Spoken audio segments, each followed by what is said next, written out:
North Pole and Vice Admiral Richard E. Byrd's accounts. Rear Admiral Richard Evelyn Byrd, Jr.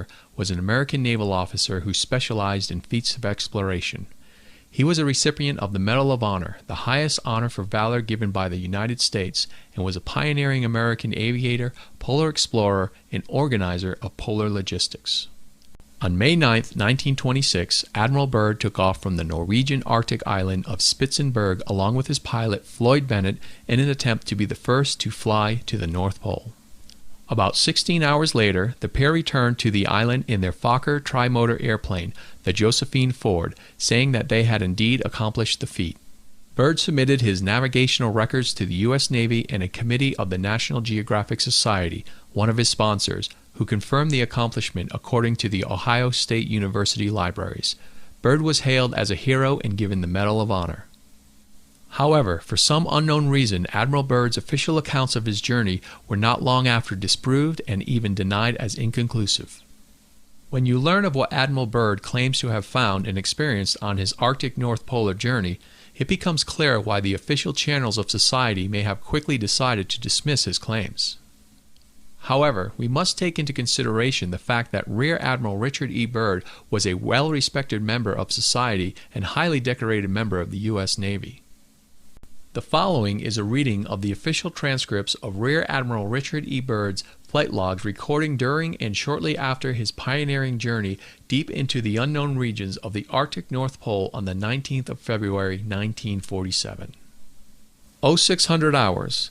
All preparations are complete for our flight northward, and we are airborne with full fuel tanks at 0610 hours. 0620 hours. Fuel mixture on starboard engine seems too rich. Adjustment made and Pratt Whitneys are running smoothly. 0730 hours. Radio check with base camp. All is well and radio reception is normal. 0740 hours. Note slight oil leak in starboard engine. Oil pressure indicator seems normal, however. 0800 hours. Slight turbulence noted from easterly direction at an altitude of 2,321 feet. Correction to 1,700 feet. No further turbulence, but tailwind increases. Slight adjustment in throttle controls. Aircraft performing very well now. 0815 hours. Radio check with base camp. Situation normal. 0830 hours. Turbulence encountered again. Increase altitude to 2,900 feet. Smooth flight conditions again. 0910 hours. Vast ice and snow below. Note coloration of a yellowish nature and disperse in a linear pattern. Altering course for better examination of this color pattern below. Note reddish or purple color also. Circle this area 2 full turns and return to assigned compass heading. Position check made again to base camp and relay information concerning colorations in the ice and snow below. 0910 hours. Both magnetic and gyro compasses beginning to gyrate and wobble. We are unable to hold our heading by instrumentation. Take bearing with sun compass, yet all seems well. The controls are seemingly slow to respond and have sluggish quality, but there is no indication of icing. 0915 hours. In the distance is what appears to be mountains. 0949 hours. 29 minutes elapsed flight time from the first sighting of the mountains. It is no illusion.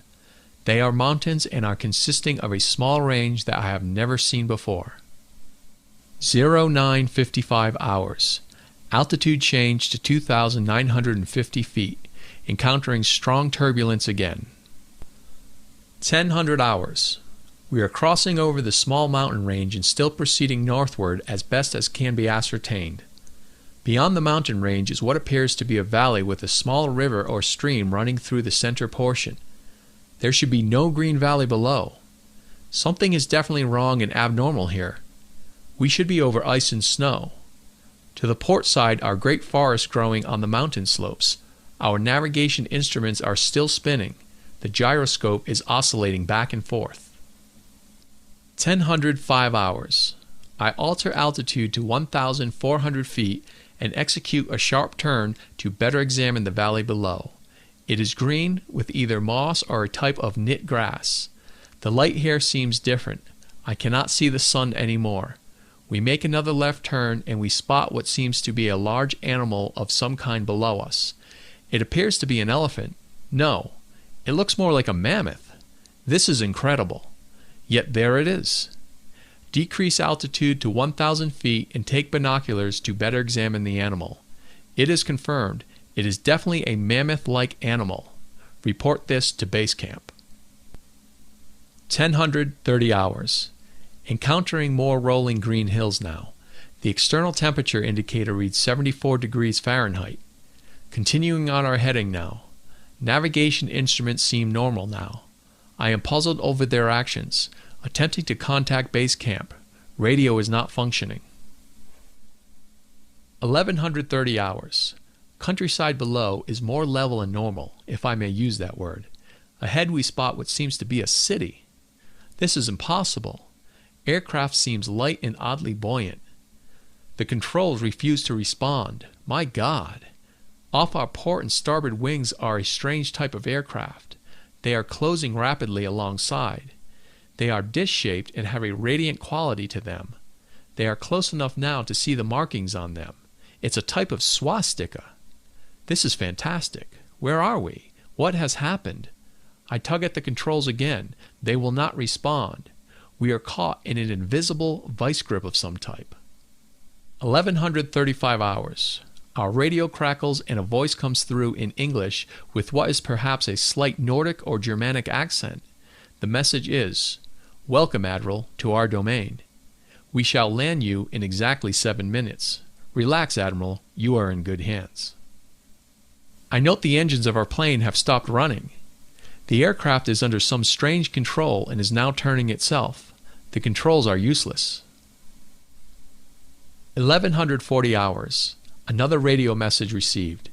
We begin the landing process now, and in moments the plane shudders slightly and begins a descent as though caught in some great unseen elevator. The downward motion is negligible, and we touch down with only a slight jolt. 11:45 hours. I am making a hasty last entry in the flight log.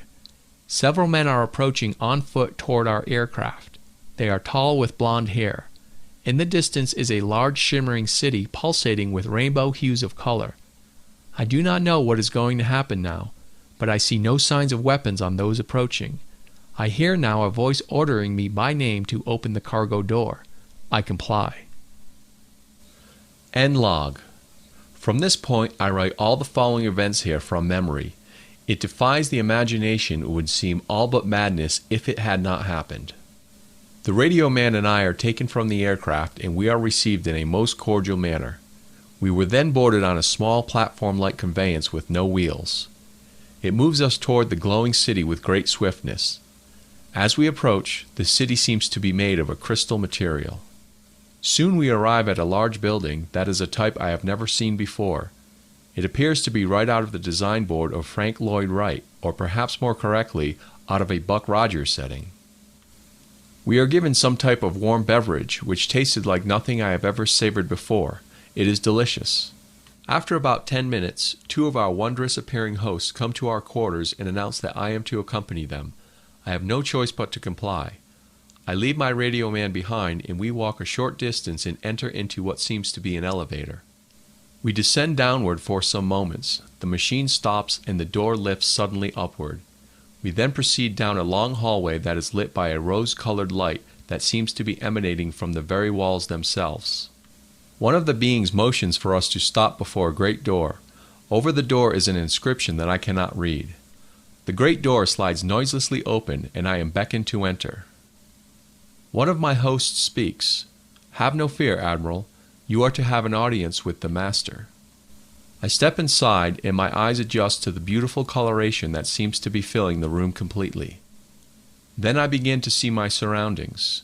What greeted my eyes is the most beautiful sight of an entire existence. It is in fact too beautiful and wondrous to describe. It is exquisite and delicate. I do not think there exists a human term that can describe it in any detail with justice. My thoughts are interrupted in a cordial manner by a warm, rich voice of melodious quality. "I bid you welcome to our domain, Admiral." I see a man with delicate features and with the etching of years upon his face. He is seated at a long table. He motions me to sit down in one of the chairs. After I am seated, he places his fingertips together and smiles. He speaks softly again and conveys the following. We have let you enter here because you are of noble character and well known on the surface world, Admiral. Surface world, I half gasped under my breath. Yes, the Master replies with a smile. You are in the domain of the Ariani, the inner world of Earth. We shall not long delay your mission, and you will be safely escorted back to the surface and for a distance beyond. But now, Admiral, I shall tell you why you have been summoned here. Our interest rightly begins just after your race exploded the first atomic bombs over Hiroshima and Nagasaki, Japan. It was at that alarming time we sent our flying machines, the Flugelrads, to your surface world to investigate what your race had done. That is of course past history now, my dear Admiral, but I must continue on. You see, we have never interfered before in your race's wars and barbarity, but now we must, for you have learned to tamper with a certain power that is not for man, namely, that of atomic energy. Our emissaries have already delivered messages to the powers of your world, and yet they do not heed. Now you have been chosen to be witness here that our world does exist. You see, our culture and science is many thousands of years beyond your race, Admiral. I interrupted, but what does this have to do with me, sir? The Master's eyes seemed to penetrate deeply into my mind, and after studying me for a few moments he replied, Your race has reached the point of no return, for there are those among you who would destroy your very world rather than relinquish their power as they know it. I nodded, and the Master continued, In 1945 and afterward, we tried to contact your race, but our efforts were met with hostility, and our Flugelrads were fired upon. Yes, even pursued with malice and animosity by your fighter planes. So now, I say to you, my son, there is a great storm gathering in your world, a black fury that will not spend itself for many years. There will be no answer in your arms. There will be no safety in your science. It may rage on until every flower of your culture is trampled, and all human things are leveled in vast chaos. Your recent war was only a prelude of what is yet to come for your race. We here see it more clearly with each hour. Do you say I am mistaken? No, I answer. It happened once before. The Dark Ages came, and they lasted for more than 500 years. Yes, my son, replied the Master. The Dark Ages that will come now for your race will cover the earth like a pall, but I believe that some of your race will live through the storm. Beyond that, I cannot say. We see at a great distance a new world stirring from the ruins of your race, seeking its lost and legendary treasures, and they will be here, my son, safe in our keeping. When that time arrives, we shall come forward again to help you revive your culture and your race. Perhaps by then you will have learned the futility of war and its strife, and after that time, certain of your culture and science will be returned for your race to begin anew. You, my son, are to return to the surface world with this message. With these closing words, our meeting seemed at an end. I stood for a moment as in a dream, but yet I knew this was reality, and for some strange reason I bowed slightly, either out of respect or humility, I do not know which. Suddenly, I was again aware that the two beautiful hosts who had brought me here were again at my side. This way, Admiral, mentioned one. I turned once more before leaving and looked back toward the Master. A gentle smile was etched on his delicate and ancient face. Farewell, my son, he spoke. Then he gestured with a lovely, slender hand a motion of peace, and our meeting was truly ended. Quickly, we walked back through the great door of the Master's chamber and once again entered into the elevator. The door slid silently downward, and we were once again going upward. One of my hosts spoke again. We must now make haste, Admiral, as the Master desires to delay you no longer on your scheduled timetable, and you must return with his message to your race. I said nothing. All of this was almost beyond belief, and once again my thoughts were interrupted as we stopped. I entered the room and was again with my radio man. He had an anxious expression on his face. As I approached, I said, "It is all right, Howie. It is all right." The two beings motioned us toward the awaiting conveyance. We boarded and soon arrived back at the aircraft. The engines were idling, and we boarded immediately. The whole atmosphere seemed charged now with a certain air of urgency. After the cargo door was closed, the aircraft was immediately lifted by that unseen force until we reached an altitude of 2,700 feet. Two of the aircraft were alongside for some distance, guiding us on our return way. I must state here, the airspeed indicator registered no reading, yet we were moving along at a very rapid rate. Entry flight log continues. 0215 hours. A radio message comes through. We are leaving you now, Admiral. Your controls are free. Auf Wiedersehen. We watched for a moment as the Flugelrads disappeared into the pale blue sky. The aircraft suddenly felt as though caught in a sharp downdraft for a moment. We quickly recovered her control. We do not speak for some time. Each man has his thoughts. 0220 hours. We are again over the vast areas of ice and snow, approximately 27 minutes from base camp. We radio them, they respond. We report all conditions normal. Normal. Base camp expresses relief at our re-established contact. 0300 hours. We land smoothly at base camp. I have a mission. End log entries. March 11th, 1947. I have just attended a staff meeting at the Pentagon. I have stated fully my discovery and the message from the Master. All is duly recorded. The President has been advised. I am now detained for several hours. 6 hours, 39 minutes to be exact. I am interviewed by top security forces and a medical team. It was an ordeal. I am placed under strict control via the national security provisions of the United States of America. I am ordered to remain silent in regard to all that I have learned on behalf of humanity. Incredible. I am reminded that I am a military man and I must obey orders. December 30th, 1956. Final entry. I must write this diary in secrecy and obscurity. It concerns my Arctic flight of the 19th day of February in the year of 1947. There comes a time when the rationality of men must fade into insignificance and one must accept the inevitability of the truth. I am not at liberty to disclose the following documentation at this writing. Perhaps it shall never see the light of public scrutiny, but I must do my duty and record here for all to one day read. These last few years elapsed since 1947 have not been kind. I now make my final entry in this singular diary. In closing, I must state that I have faithfully kept this matter secret as directed all these years.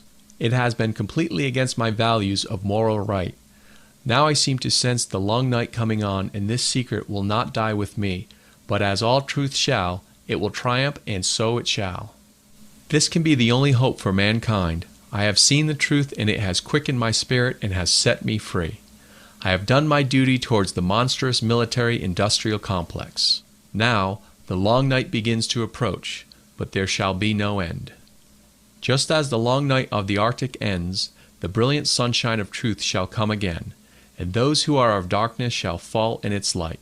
For I have seen that land beyond the pole, that center of the great unknown. Admiral Richard Byrd, United States Navy, December 24th, 1956.